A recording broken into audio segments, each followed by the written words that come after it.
হ্যাঁ বসুন। কি দেখবেন, মাং না দুধ? না না, কিচ্ছু দেখবো না ম্যাডাম। আচ্ছা তাহলে আমার দুধ দিয়ে বানানো মিষ্টি খাও, সেই স্বাদ। মাঙের পানিও আছে। মাঙ্গের পানি? হ্যাঁ আপনার মাং দিয়ে পানি ঝরা শুরু হয়েছে? হ্যাঁ, আমার মাং দিয়ে পড়ে না, আমার দিদির মাং দিয়ে পড়ে। আমায় কবে জুতবে তুমি? যদি বলো আজকে জুতবো তাহলে আজকে বাবাকে বলে আমাদের বাছুর ঘরের কাজ শুরু করব। বাবা ওকে বলো যে জুততে দেবো।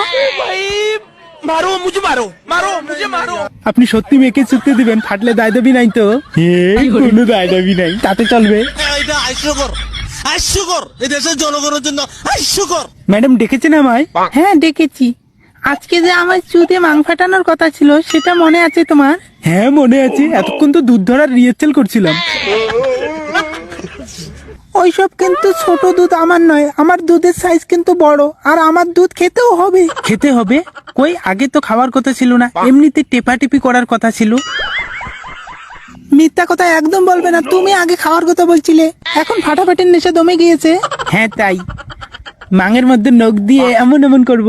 তোমার যা খুশি করো, কিন্তু আমার মাং ফাটানোর আর দরকার নেই, আমার মাং আমার কাছে ভালোই আছে। যাই হোক,